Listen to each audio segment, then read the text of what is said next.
6 மாசம் போர் நீண்டாலும் எங்களால் தாக்குப்பிடிக்க முடியும்னு சொல்லுது ஈரான். 6 மாசத்துல என்ன செய்வீங்க அப்படின்னு சொல்லிட்டு கிண்டல் அடிக்குது இஸ்ரேல் மக்கள். ஈரான் பேங்கை தாக்கிய இஸ்ரேல் அமெரிக்கா, பதிலுக்கு அமெரிக்கா வங்கியை தாக்கிய ஈரான். என்ன நடக்குது மத்திய கிழக்குல? நாள் 15. வாங்க ஃப்ரெண்ட்ஸ், வீடியோக்குள்ள போலாம்.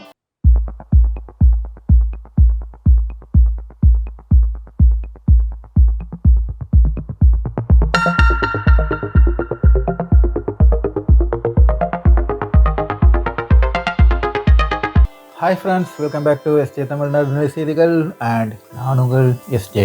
ஃப்ரெண்ட்ஸ், கிட்டத்தட்ட இந்த போர் அப்படிங்கிறது வந்துக்கிட்டு இப்போ நிற்கும் அப்படிங்கிற ஒரு அறிகுறியுமே இல்லை. ஒரு போர் நிறுத்தம் அப்படிங்கிற ஒரு அறிகுறி இல்லை. ஒரு வாரம் 2 வாரம் மிஞ்சி போன ஒரு 3 வாரத்தில் அடிச்சுட்டு வரணும் அப்படிங்கிற ஒரு பிளானோட இறங்கிய அமெரிக்கா இன்னைக்கு எல்லாமே கைவிட்டு போயிருக்கு அப்படிங்கிறது 100% அமெரிக்காவுக்கும் புரிஞ்சிருக்கு. இஸ்ரேல் பொறுத்தவரை இழுத்து விட்டுட்டு வேடிக்கை பார்க்குறது அவங்களோட எப்பவுமே வளமையான வேடிக்கை அப்படிங்கிறதுனால அது வந்துக்கிட்டு இஸ்ரேலுக்கு வந்துட்டு ஒரு இது கிடையாது. இஸ்ரேல் வந்துட்டு டெய்லி காலையில் இருந்துச்சோன்னே போனால் ஃபைட்டர் ஜெட் எடுத்தாமல் கொண்டு போனாமல் டெஹ்ரானில் சுற்றி ஈரானில் போயிட்டு கொண்டு போய் குண்டு போட்டாமல் வந்தோம் அப்படிங்கிற ஒரு கணக்கில் இருந்துட்டு இருக்கு. இப்போ இந்த போரை பற்றி ஈரான் என்ன சொல்லியிருக்காங்கன்னா, இதே நிலைமையில அடிச்சிட்டு இருந்தாங்கன்னா எங்களுக்கு 6 மாதம் ஆனாலும் எங்களுக்கு ஆயுத பற்றாக்குறை இருக்காது அப்படின்னு சொல்லியிருக்காப்புல. அவ்வளோ தேவைக்கு எங்கிட்ட இருக்கு, பஸ் இந்த உற்பத்தியும் கூட்டுகிறோம் அப்படின்னு இருக்காங்க. அதே இது அரபு நாடு நல்லதை குறைச்சி நாங்கள் தாக்கத்தை நிறுத்தினா இது 1 வருஷம் வரை கொண்டு செல்றதுக்கு எங்களுக்கு கேப்பபிலிட்டி இருக்கு அப்படின்னு சொல்லியிருக்காப்புல ஈரான். இதை கேட்டுதான் இஸ்ரேல் மக்கள் கிண்டல் அடிக்கிறாப்புல. என்ன அப்படின்னு சொல்லிட்டு பார்த்தாங்கன்னா, இஸ்ரேல் மக்கள் சொல்றது 1/2 மாசம் ஆயிடுச்சு, இங்க பாதி காணும், மிஞ்சி போனா 2 மாசம் இதே அடி அடிச்சானா இஸ்ரேலே காலி, அப்புறம் எங்க கொண்டு போய் குண்டு போடுவீங்க அப்படின்னு சொல்லிட்டு மக்கள் அடிச்சு சிரிக்கிறதா வந்துக்கிட்டு இஸ்ரேல் மக்கள் வந்துக்கிட்டு சொல்றாங்க. ஃபேக்டர் தான் கிட்டத்தட்ட அப்படின்னா காசை மாதிரி ஒரு விதம் தரமட்டமாக்கிருக்கு. டெல் அவிவ், ஹைஃபா, முக்கிய நகரங்கள் எல்லாமே வந்துக்கிட்டு பேர்ஷேபாங்கிற மாதிரிலாம் எல்லாமே வந்துக்கிட்டு கிட்டத்தட்ட அடிச்சு நொறுக்கியிருக்காங்க. எல்லாமே ஒரு 40 to 50% காலி. அதான் இன்னைக்குள்ள இஸ்ரேலோட சிச்சுவேஷன். அடி ஒளிந்துட்டு தான் இருக்கு. உங்களுக்கு வீடியோ இடையில உங்களுக்கு வந்து நம்ம எல்லா வீடியோலும் போட்டுருக்கோம். இன்னைக்குள்ள வீடியோவில் பார்த்தீங்கன்னா நேற்று நடந்த தாக்குதலில் வந்துக்கிட்டு என்ன மாதிரி இஸ்ரேல் மேலே அடி விழுந்திருக்கு அப்படிங்கிறத வந்துக்கிட்டு சில வீடியோ தான் உங்க முன்னால போய் ஓடிட்டு இருக்கு. இந்த அடி வந்துக்கிட்டு எந்த விதமாக சளைக்கவே இல்லை. இப்போ அடி விழுறதுலாம் பார்த்தீங்கன்னா பயங்கரமான மிசைல் அட்டாக் தான் நடந்துட்டு இருக்கு. சொல்றாங்க மிசைல் லாஞ்சர்லாம் காலி பண்ணிட்டேன்னு சொல்லியிருக்காங்க. சொல்லி முடிஞ்சு இங்கே வந்தால் பார்த்தானா டெய்லி 30-40 மிசைல் அங்கே போயிட்டே இருக்கு. ட்ரோனுக்கு எண்ணிக்கையே கிடையாது, ட்ரோனுக்கு அடி விழுந்துட்டே இருக்கு. இதுதான் இப்போ ஈரான் இஸ்ரேல் பிரச்சனையில ஓடிட்டு இருக்க விஷயங்கள். சரி, 2 நாள் முன்னாடி 2 நேரம் முந்தானேத்து வந்துக்கிட்டு என்ன செஞ்சாப்புன்னா, அமெரிக்காவும் இஸ்ரேலும் சேர்ந்து ஈரான்ல இருக்கிற ஈரானோட வங்கி மேல வந்துட்டு தாக்குதல் நடத்துறாங்க. தாக்குதல் முடிச்ச உடனே IRGC வந்துக்கிட்டு சொன்னாப்ப ஈரான் சொன்னாப்புல இதுக்கு பதில் தாக்குதல் எடுத்துக்கிட்டு பாருங்க. நீ என்ன தாக்குதல் நடத்துறீ அதே இது உனக்கு தாக்குதல் நடத்தும் அப்படின்னு தாக்குதல் நடத்தி முடிச்ச உடனே அமெரிக்கா சொல்லிட்டாப்புல உடனடியாக மத்திய கிழக்குல இருக்கிற எல்லா அமெரிக்க வங்கியை வந்து எல்லா வங்கியை மூடிடுங்க, ஈரான் வந்து தாக்க மாட்டோம் தேவையானது. வங்கியை மூடிட்டு நீங்க என்ன பரிவர்த்தனை செய்யறீங்க, என்ன டிரான்சாக்ஷன் நடக்கும் அப்படின்னா நீட்டா நேற்று இந்த அடிச்சுட்டாங்க. சிட்டி பேங்க், துபாயில் உள்ள சிட்டி பேங்க் எரிகிற காட்சி தான் நீங்க உங்க முன்னால வீடியோ ஓடிட்டு இருக்கு. அடி தூக்கிட்டாங்க. அது ஸ்டார்டிங் பண்ணிவிடுறோம், தொடங்கி வச்சிருக்கோம், இனியும் நடத்துவோம். இப்போ எப்போ நடத்துவோம் அப்படின்னு சொல்லிட்டு பார்த்தாங்கன்னா, இப்போ வந்துக்கிட்டு சனி ஞாயிறு இதாகிட்டாரு, திங்கக்கிழமை நம்ம வந்துக்கிட்டு பார்த்துக்கலாம். ஞாயிறு திங்கக்கிழமை வந்துட்டு, ஏன்னா வெள்ளி சனி வந்துக்கிட்டு அங்கே வந்துக்கிட்டு எல்லாமே லீவு அப்படிங்கிறதுனால வந்துக்கிட்டு ஞாயிற்றுக்கிழமை திங்கக்கிழமெல்லாம் வந்து ஒர்க்கிங் இதாக இருக்கும். அப்போ நான் வச்சு பார்த்துக்கிறேன் அப்படின்னு சொல்லியிருக்காப்புல ஈரான் ஆர்மி சொல்றாப்ல. அமெரிக்கா பொய் சொல்லுது. அமெரிக்கா என்ன சொல்றாப்ல, ஒட்டு மொத்தமா ஈரான் நேவியை வந்து நாங்கள் காலி பண்ணிட்டு சொல்றாப்ல. சரி, காலி பண்ணிட்டீங்க, அப்புறம் எதுக்கு வந்துக்கிட்டு நீங்க வந்து மற்ற நாடு சைனா முதற்கொண்டு போய் காலில் வந்துருக்காப்ல, சைனா காலில் வர போய் வந்துருக்காப்ல. அமெரிக்காக்காரன் வந்துட்டு ட்ரம்ப் கார்டுன்னு சொல்லியிருக்காப்ல, கூட வந்து நிற்கணும், நீங்க வந்துக்கிட்டு ஸ்டேட் ஆஃப் ஹார்மஸ் திறக்கிறது அப்படின்னு இருக்காப்ல. நீ போய் வேலையை பாரு, நடக்கிற வேலையை பாரு அப்படின்னு சொல்லிட்டு கழட்டு போட்டுட்டாப்ல சீனா. வந்துட்டு உண்மையான செய்தி. அப்போ எல்லாரும் காலமே பிடிச்சிட்டு இருக்காப்ல ட்ரம்ப் வந்து நீ வந்துக்கிட்டு ஸ்டேட் ஆஃப் ஹார்மஸ்ல வந்துக்கிட்டு நீ தான் அவன் அங்குள்ள நேவியை ஃபுல்லாக காலி பண்ணிட்டியா, திறந்து கிடக்கு, போக வேண்டியதானே, 4 கப்பலை கொண்டு போக வேண்டியதானே. அப்போ போக மாட்டேங்க, கப்பல் போக மாட்டேங்க, US ஜெரால்டு போக மாட்டேங்க, ஆப்ரகாம் லிங்கன் போக மாட்டேங்க. ஏன் போக மாட்டேங்க? அப்போ கேள்வி, அங்கே போனா காலி பண்ணிடுறாங்கன்னு தெரியும். ஏன்னா நேவி அமெரிக்கா சொல்படியே வந்துக்கிட்டு நேவி ஒட்டு மொத்தமே காலியானாலும் அதை விட பவர்ஃபுல்லாக இருக்கிறது ஈரானோட ட்ரோன்.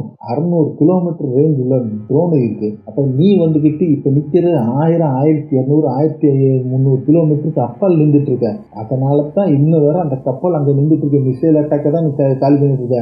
என்னைக்கு ஸ்ட்ரைட் ஆஃப் ஹார்மஸ்குள்ள வந்துட்டியோ ஈரான் கடல் பரப்புக்குள்ள 200 கிலோமீட்டருக்குள்ள வந்துட்டாலே முடிஞ்சிச்சு, வார்ஷிப்பு முடிஞ்சிச்சு, எழுதி வச்சுக்கோங்க, காலி பண்ணிடுவாப்ல. ஏன்னா ஆயிரக்கணக்கான ட்ரோன் இருக்கு, ஒண்ணுமே செய்ய முடியாது. நீர் நிலைக்கு அடியில் வந்துட்டு தாக்குதல் நிறுத்துறதுக்கு ஒண்ணுமே செய்ய முடியாது அமெரிக்காவோட. அப்போ இந்த ட்ரோன் வச்சு காலி பண்ணிடுவாப்ல கப்பலை. அதான் உண்மை. அப்போ நீ சொல்றது வந்து பொய் அப்படிங்கிறத வந்துக்கிட்டு ஈரான் அமைச்சர் வந்து ஈரானோட ஆர்மியை வந்துக்கிட்டு IRGC வந்துட்டு சொல்றாப்ல. அவர் இன்னொரு இதுவும் சொல்றாப்ல, நாங்கள் ஹார்மோஸை வந்துக்கிட்டு இராணுவ ரீதியாக முடக்கவில்லை அப்படின்றாப்ல. நாங்கள் இராணுவ ரீதியாக அடைக்கவில்லை ரைட் ஆஃப் ஹார்மோஸை, பட் நாங்கள் கண்ட்ரோல் பண்ணுறோம் அப்படின்றாப்ல. தெளிவாக சொல்லிட்டாங்க, கண்ட்ரோல் பண்ணுறோம். இந்த கப்பல் போனால் இந்த கப்பல் வரணுங்கிறத நாங்கள் முடிவு பண்ணுவோம். அந்த கப்பல் மட்டும்தான் போக வர முடியுமே தவிர நாங்கள் என்ன சுத்தமாக வந்துக்கிட்டு அடைக்கலை அப்படின்னு சொல்லியிருக்காப்ல. இப்போ பார்க்குற எஃபெக்ட் பார்த்தீங்கன்னா, வீடியோ பார்த்தீங்கன்னா, இஸ்ரேலில் ஏலியாட் அப்படிங்கிற நகரத்து மேலே வந்துக்கிட்டு ஈரான் வந்துட்டு நேற்று தாக்குதல் நடத்தி அதோட வீடியோ ஃபுட்டேஜ் தான் நீங்கள் வந்து பார்த்துருக்கீங்க. இஸ்ரேல்லேருந்து வீடியோ ஃபுட்டேஜ் கிடைக்கிறது ரொம்ப ரேர். ஓகேவா? அங்கேருந்து ரொம்ப ஏதாவது ஒரு இதில் வந்துட்டு டெலிகிராம் சேனல்ஸ் மூலமாக அப்படியாவது வெளியே வந்தால் தான் மட்டுமே வந்துக்கிட்டு அல் அரேபியா இல்லைன்னா வந்துக்கிட்டு டெஹரான் டைம்ஸு, ஐஆர்னே நியூஸு அப்படிங்கிற ஈரான் பத்திரிகை, ஈரான் ஊடகங்கள் வந்துட்டு வெளியிடறாப்ல. அதில் கிடைக்கிற வீடியோஸ் மட்டும் தான் அவங்க வெரிஃபை பண்ணி போட்டுருக்காங்க. ஏன்னா ஏற்கனவே நமக்கு வந்துட்டு ஒரு ஸ்ட்ரைக் வந்துட்டாப்ல, ஒரு வார்னிங் கொடுத்துட்டாப்ல. அது வந்துட்டு தவறான ஒரு வீடியோ வந்துட்டு நம்ம அப்லோட் பண்ணிடணும் அப்படிங்கிறத ஒரு வீடியோ வந்துட்டு ரிமூவ் பண்ணிட்டாப்ல. ஸோ வந்துட்டு இப்போ எல்லாமே நம்ம வந்துட்டு பார்த்து தான் நம்ம வந்து செய்ய வேண்டியது. இப்போ அப்படியே வந்து பார்க்க முடியுது. இந்த வீடியோ பார்த்தீங்கன்னா அமெரிக்காவோட MQ-9 ரீப்பர் ட்ரோன். இந்த ட்ரோன் தான் வந்துட்டு உலகத்திலே பெஸ்ட்டான ட்ரோன். இதே மாதிரி ட்ரோன் எங்கேயுமே கிடையாது. உங்களுக்கு மட்டுமே நாங்கள் தனியாக ஸ்பெஷலாக செய்து தர்றோம் அப்படின்னு சொல்லிட்டு நம்ம மோடி தலைவர் தலையில மிளகா இருக்கு. அதே MQ-9 ரீப்பர் ட்ரோன் தான் வந்துக்கிட்டு எவ்வளோ அழகா லாவகமா ஈரான்கார சுற்று வீழ்த்துறான் அப்படிங்கிறத பாருங்க. லைவ் இதே வந்துக்கிட்டு எடுத்து போட்டு ரெக்கார்ட் பண்ணி கொண்டு போய் IRGC விட்டுட்டான்.